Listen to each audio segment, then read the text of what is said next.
using what he got to shield him. He got a lot of security guards around him, and he's in the limelight and stuff like that. But in certain situations, he wouldn't be acting like that. Do you like him as a fighter, though?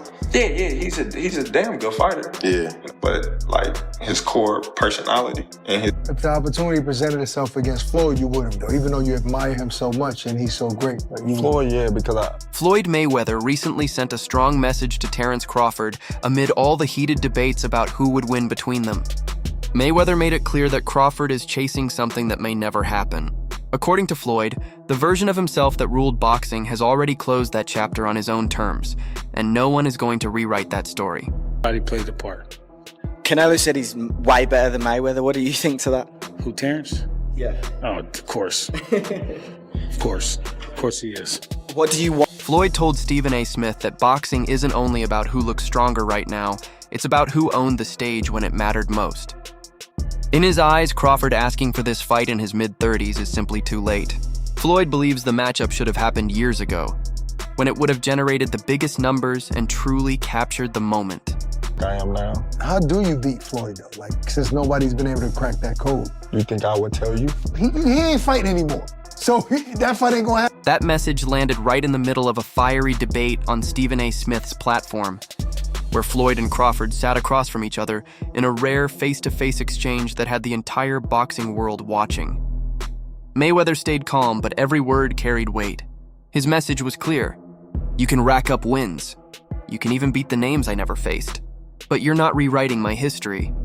With that, Floyd kept the spotlight firmly on his own era, while subtly reminding Crawford that he showed up too late for the dance. When I looked at it, he came out in the southpaw stance and he took Canelo's jab away from him. As you know, if you take a fighter's jab away from them, then it's hard for them to really land. You force them to use one shot, and he forced them to use his backhand, his rear hand. Crawford was ready for the loop in the right hands. But this debate isn't just Mayweather and Crawford trading words. It's about how the entire fight world is splitting down the middle. Fans, fighters, and analysts are all picking sides. Even Ryan Garcia, never shy about speaking his mind, jumped into the fire with some harsh shots at Mayweather. During a recent segment on Ring Magazine's Inside the Ring, when ex-NFL star LaShawn McCoy said nobody had changed the game like Floyd, Garcia cut him off with a blunt reply, "In a bad way." Garcia didn't just criticize Floyd's style in the ring, he attacked his strategy outside of it. He accused Mayweather of perfecting the art of timing, waiting until big names like Pacquiao and Cotto were past their boiling point before stepping in. He never fought anybody really in their prime, at least not after junior lightweight, Garcia claimed. For him, Floyd's undefeated record wasn't about perfect fighting, but perfect matchmaking. And Garcia says that's where boxing lost its edge, because after Floyd, fighters became more obsessed with protecting the zero than chasing the toughest fights. Who you think's better out of those two, Crawford or Mayweather? I think Crawford is better, bigger. He's actually he moved in weight class, and I would say Crawford is a better fight all around fighter. That's where Max Kellerman stepped in with his own perspective. Known as one of the sharpest voices in boxing, Kellerman broke it down in a way that cuts right to the heart of the debate. He argued that depending on how you frame it, Crawford might actually have a stronger case for legacy than Mayweather. Look, Floyd picked and chose when he fought guys, especially after leaving lightweight, Kellerman explained. Yes, his resume is deeper with names, but people remember he didn't want it with certain fighters at certain times. Crawford, on the other hand, has shown the opposite. Even though his resume is thinner in some spots, Kellerman continued, we've all witnessed Crawford wanting to fight everyone the whole time.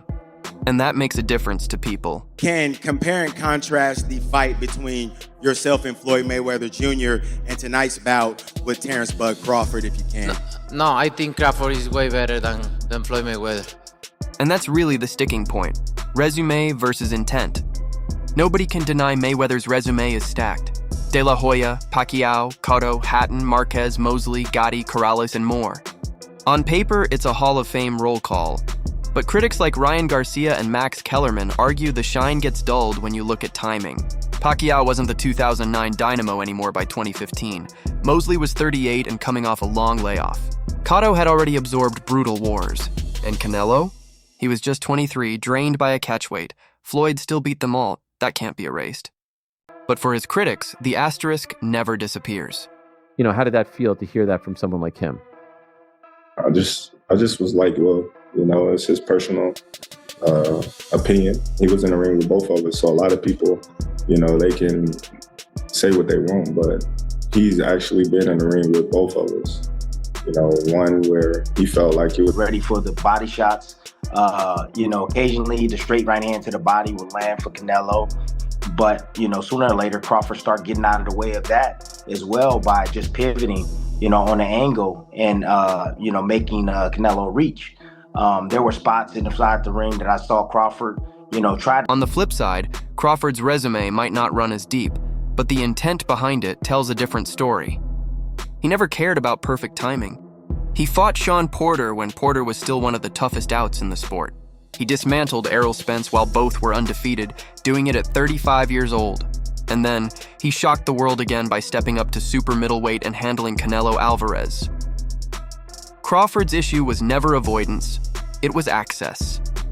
For years, as a high-risk, low-reward fighter locked under top rank, he struggled to land the marquee names. Promoters and networks knew the danger he brought, and often kept their stars away. By the time the Spence fight finally happened, Crawford was already deep into his 30s, still chasing the opportunities that had long been denied. You know, and another where he felt like he was at a disadvantage when he had a rehydration clause and he was younger. So, you know, I don't know, you know, I don't go off of that. You know, Floyd is the best fighter, you know, in his era. Now at 38 years old, Crawford stands undefeated at 42-0 with undisputed crowns in 3 separate divisions and a resume featuring names like Gamboa, Postol, Jeff Horn, Porter, Spence, and Canelo Alvarez. Yet when stacked against Mayweather's 50-0, the numbers tilt toward Floyd. 8 fewer wins may not sound like much, but in the legacy game, every digit carries weight. Still, Crawford holds a card Floyd never played, daring to chase a 6th weight class. If he moves down to middleweight and claims a title, he'll achieve something Mayweather never even attempted. Floyd stopped at 154, making history there but never venturing further. Crawford's willingness to keep testing himself against bigger challenges could be the factor that shifts the conversation in his favor. Changed the game like Floyd Mayweather. He mastered the art of knowing when to fight somebody and when not to fight somebody. I mean, he's the best in that game. He's the best in, you know, making money and making all the, you know, the huge fights happen. But why? Because he was timing every single one of them. He never fought nobody really in their prime. He always after junior lightweight. Junior lightweight. He changed the game in the worst way possible. You're right. Everybody's trying to protect their own. A lot of the stuff that Canelo was doing, and you know, that I would say this, that work from Boots helped in that aspect because Canelo was reacting to a lot of the counters that Crawford was throwing. Usually in the past, you know, Canelo would stand right there. He would lunge and he would stay in place, keep his feet in place. However, the timing of their eras adds another layer to the debate. Crawford captured his first world title in 2014, just a year before Mayweather closed his run with Pacquiao and then Berto. The overlap was brief, but it existed.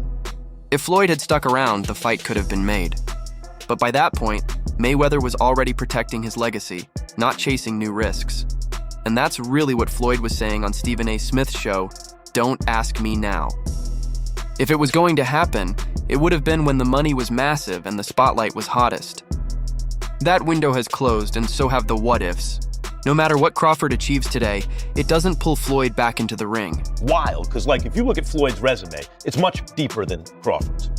And Floyd was faster and he had a better defense and all that stuff. But Floyd picked and chose when he fought guys, especially once he left lightweight. He wiped out the junior lights, bring him. Lightweight, he jumps up to Jose Luis Castillo first thing. A lot of people think he lost the first. That hasn't stopped fans from imagining the head-to-head. At 147, Mayweather was a defensive master, nearly untouchable, breaking opponents down round after round. He ruled welterweight for a full decade, going 12-0 from age 28 to 38 and never losing control of the division. Crawford's welterweight story is different, but just as compelling. In only 5 years, he went 8-0, finishing most of those opponents with brutal precision. Taller, longer, and able to switch stances seamlessly, Crawford brought a mix of versatility and mean streak that made him one of the most dangerous closers the division has ever seen. I didn't, but then he won the rematch. But once he left lightweight, he was careful about when he fought guys. So even though his resume is deeper with names, people remember, yeah, but he didn't want it with certain dudes at certain times. Crawford, we all witnessed, even though the resume is thin in certain ways, he wanted it with... In a mythical showdown, Crawford's size and relentless style would have forced Mayweather to solve problems he rarely faced in his career. Some fans even compare it to the Paul Williams debate, a tall, high-volume welterweight many believed Floyd never wanted to deal with. Add in Crawford's ability to switch stances and his southpaw knockout power, and it's easy to see why so many argue Mayweather's perfect record might have been under real threat. I've had a lot of comparisons between Terence Crawford and Floyd Mayweather. We've even had the conversation to go as far as who would win in the fight between Terence and Floyd. And I truly don't know the answer to that question. I do.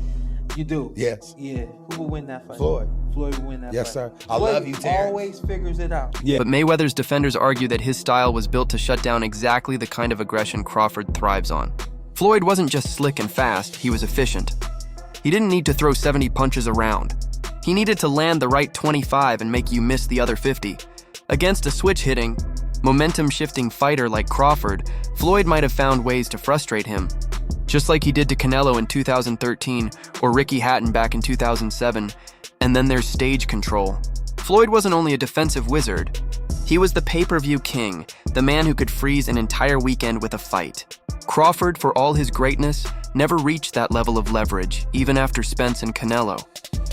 For Mayweather, legacy was as much about timing and control as it was about skill. So if this fantasy fight ever happened, who do you think walks away the winner?